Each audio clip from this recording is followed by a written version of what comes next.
자, 그래서 학생 잠재력을 먼저 분석할 거예요. 근데 사실은 학생 잠재력 분석을 할 때 아예 그 생기부 맨땅 그 생기부 정보만 가지고 좀 부족한 부분이 있잖아요. 근데 그래서 그런 부분들은 저희가 이제 컨설팅 전에 사전 질문지를 받아요. 사전 질문지.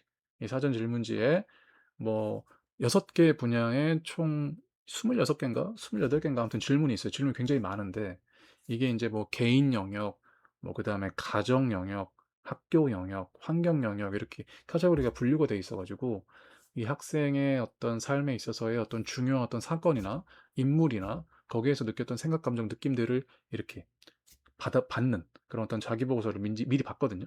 그래서 이제 그런 정보랑 학교 생활 기록부 내에 있는 정보랑 이제 교차 검증을 하면서 이제 이 친구가 어떠한 인지 양식을 갖고 있는지 그거를 이제 파고 들어가는 거죠. 그런데 이게 진짜 놀란 게 그래도 이제 2,000건 이상 했다는 건 꼭 2,000명 이상이라는 말은 아니에요. 왜냐면 한 명이 여러 번 했을 수도 있고 또 그리고 제가 이제 뭐 강연이나 이런 데를 가게 되면 한 번에 더 많이 만날 수도 있거든요. 근데 결론적으로는 이제 학생들을 이제 많이 보다 보니까 원래 이제 어떤 분야에서 10년 이상 일하다 보면 뭐 통달한다고 하잖아요. 물론 30년 일하신 분들은 더 잘하겠, 완전 도사겠죠.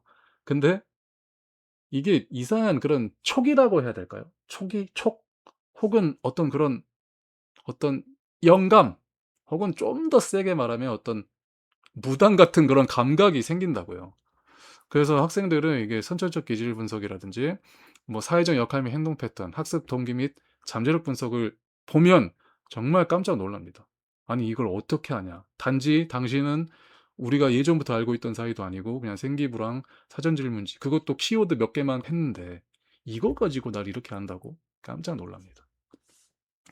자, 그래서 이 학생의 어떤 인지 양식이나 이런 거를 봐보니까 서류랑 이런 걸 토대로 봐보니까 이 친구는 어떤 표면적인 현상에 머무르지 않고 근본적인 원리와 구조를 파고드는 심층적인 탐구를 하는 그런 성향이다. 이런 인간 자체가 본질이 정말 깊이 탐구하는 그런 사람이다. Deep Insight Navigator. 이렇게 돼 있다는 거예요. 그래서 겉으로 볼 때는 굉장히 이게 긴가민가 한데 내면에는 정말 거대한 그런 호기심과 탐구에 대한 에너지 이런 것들이 있다. 그리고 이런 것들을 시스템 사고에서 하는 그런 게 탁월하다. 그런 것들이 다 이제 나와요. 생기부에. 어떻게? 학교 생활기록 사회탐구에서 명확한 증거로 확인된다. 어떤 이런 이동권 시위라든지 이런 휘발성 강한 이슈를 다룰 때 어떤 부조리 탐구라는 프레임을 넣어서 어떤 매립되지 않고 차는 반에 매몰되지 않고 이런 깊이 있게 그런 변수들을 연결하면서 분석하는 그런 능력들이 나온다. 그래서 이런 걸 토대로 간다 이거죠.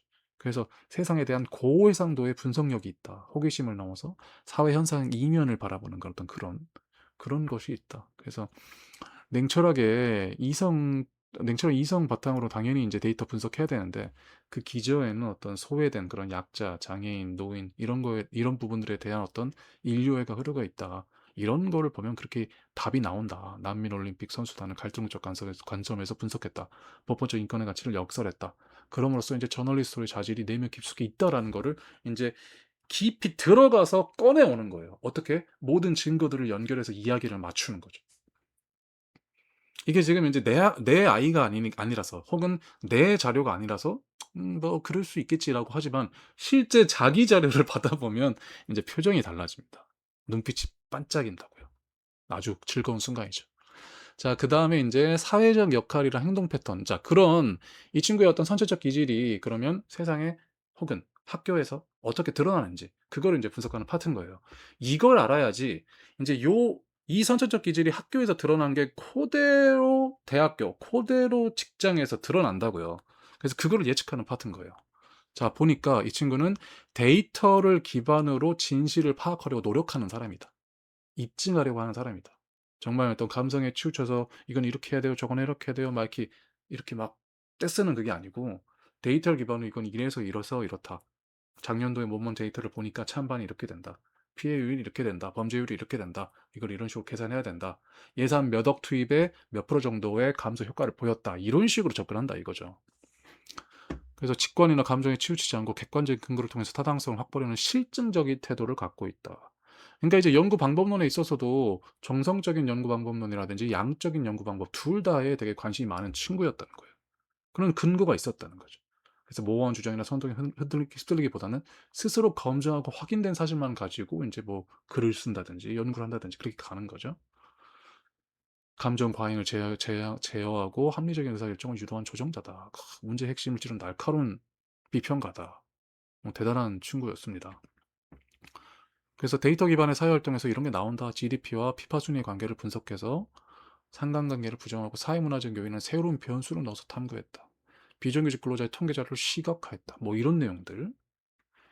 그래서 이런 비판적인 사고력이 미디어 리터러시 역량과 결합해서 어떤 가짜 뉴스와 어뷰징 뉴스 사례를 분석한다. 그러니까 이런 역량들이 실제적으로 활용된 파트랑 그다음에 내 미디어, 내 진로 분야에 연결된 파트랑 계속해서 이게 다른 사회 영역으로 넘어가는. 음? 그래서 결과적으로 이 친구가 정보의 진위를 가려내서 대중에게 올바른 관점을 제시하는 게이트키퍼로서의 사회적 소명을 다하고 있다. 이렇게 이제 어떤 향후 미래의 어떤 진로의 가능성까지 판단하는 거죠. 논리 구조가 이해되세요? 지금 1번이랑 2번까지 왔어요. 자, 이제 3번. 이제 그러면 이제 이 친구는 이제 대학을 가서 이런 현실을 실제로 이뤄내야 되잖아요. 응? 이뤄내야 되는데, 이거 한 페이지로 볼까요? 그러니까 두 페이지 보니까 조금 집중력이 흐트러지는 것 같아서. 자, 이걸 이뤄내야 되잖아요. 그러니까 이제 공부를 이제 고3 때든 열심히 해야 되고, 대학 가서도 공부를 해야 되는데, 이 친구가 이렇게 공부를 하면 더 잘 될 것이다를 설명하는 거죠. 자, 학습 동기. 왜 이 친구는 왜 공부하는가? 그 다음에 잠재력 분석. 어떻게 공부하면 더 잘 될 것인가? 자, 학습 동기. 가치 지향적 논리 구조화. value driven logical structuring. 자, 그러니까 내가 이 학생이 김복순 학생이 공부하는 이유는 이 지식이 세상의 문제를 해결하는데 어떻게 기여하는가? 그리고 그 내용이 논리적 근거가 있어서 앞뒤가 맞는 과. 즉 여기서 이제 구조도 완결성이라고 표현했는데 이게 세상에 기여가 되는가? 그다음에 내 논리가 앞뒤가 맞는가?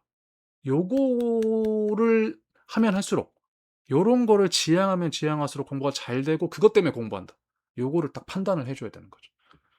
그래서 자신이 배우는 내용이 실제 사회 현상과 연결되고 논리적으로 납득될 때 폭발적인 몰입력이 나온다. 그러니까 앞으로도 이렇게 공부해라. 대학 가서도 이렇게 공부해라.